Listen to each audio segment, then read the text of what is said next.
Good to see you all. When I announced in early December that I had a goal that I set of administering 100 million shots for the virus in the first 100 days of our office, 100 million shots in 100 days. It was considered ambitious. Some even suggested it was somewhat audacious.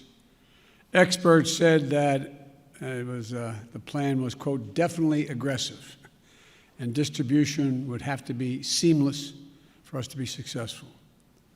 One headline simply put it, quote, it won't be easy, end of quote. Well, it wasn't. When we took office, there was a lot that had to be done. We needed more vaccines, more vaccinators, more places for people to get vaccinated. And we needed a whole-of-government approach. So I directed Jeff Zients, the coordinator of our COVID-19 response, to put us on a war footing, and I meant that in a literal sense, to get us on track to truly beat this virus.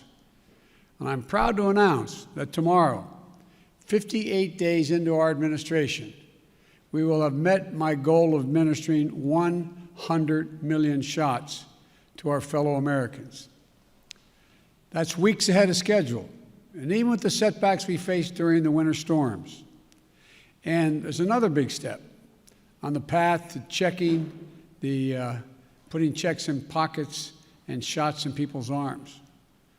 When we crossed the 50 million doses just 3 weeks ago, I told you that every time we hit the 50 million mark, I'd update you on our progress. So here's where we are today.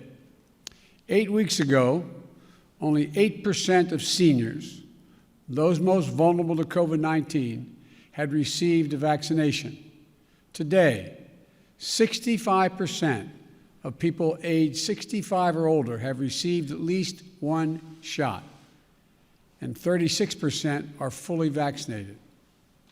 And that's key, because this is the population that represents 80% of the well over 500,000 COVID-19 deaths that have occurred in America. We have nearly doubled the amount of vaccine doses that we distribute to states, tribes, and territories each week. We have gone from 1 million shots a day that I promised in December before we were even sworn in to an average of 2.5 million shots a day, outpacing the rest of the world significantly. And here's how we accomplished this. Using the power given to a president under the Defense Production Act, we expedited critical materials in vaccine production, such as equipment, machinery, and supplies. We work with vaccine manufacturers to speed up the delivery of millions more doses and brokered a historic manufacturing partnership between competing companies who put patriotism and public health first. These steps put us on track to have enough vaccine supply for every adult American by the end of May, months earlier than anyone expected. And we stood up or supplied more than 600 community vaccination sites that are administering hundreds of thousands of shots per day. We launched the federal pharmacy program, which has allowed millions of Americans to get a shot at one of 14,000 local pharmacies in this country, the same way they get their flu shot. And for folks who aren't near a pharmacy or mass vaccination center, we've supplied more than 500 mobile clinics, like pop-up sites or vans, meeting people where they are. We deployed nearly 6,000 federal personnel, including FEMA, active duty military, and Department of Health and Human Services to support vaccinations and serve as vaccinators, putting the needle in people's arms. We're also supplying vaccines to community health centers to reach those who have been the hardest hit and suffered the most, especially Black, Latino, Native American, and rural communities. This is really important because we believe that speed and efficiency must be matched with fairness and equity. Now, when President Harris and I took a virtual tour of a vaccination center in Arizona not long ago, one of the nurses on that tour, injecting people, giving vaccinations, said that each shot was like administering a dose of hope. A dose of hope. That's how she phrased it. Behind these 100 million shots are millions of lives changed when people receive that dose of hope. Grandparents can hug their grandchildren again. Frontline workers who can show up at their jobs without the same fear they used to have. Teachers with the confidence to head back into the classroom. These milestones are significant accomplishments, but we have much more to do, much more to do. And the American Rescue Plan will help us do it. In addition to the cash payments it provides to you and your families, it also provides the funds to add vaccinators, to supply more community vaccinations, support more community vaccination centers, and increase testing. It'll help us accelerate nationwide efforts to reopen our schools safely. And as I told the nation last week, I've directed all states, tribes, and territories to make all adults eligible to be vaccinated no later than May the 1st.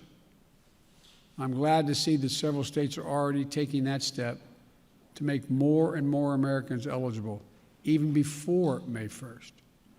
Tomorrow, we will hit 100 million doses our administration has administered. But I've always said, that's just the floor.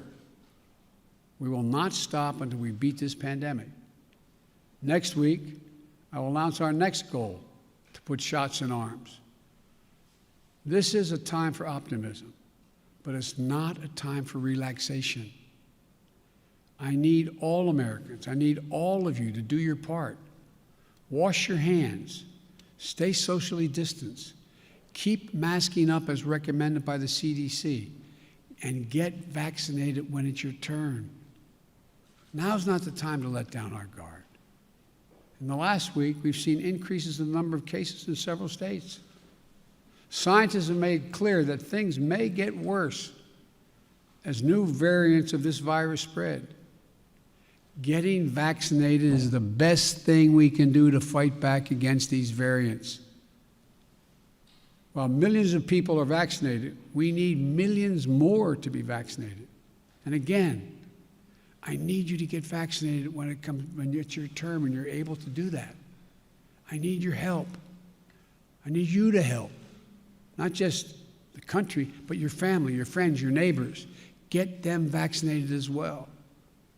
If we keep our guard up, stick together, and stick with the science, we can look forward to a 4th of July that feels a bit more normal, with small groups able to gather for cookouts in backyards, and where we began to declare our independence on Independence Day from the virus. Look, together we're going to come through this stronger, with renewed faith in each other and our government that fulfills its most important function, protecting the American people.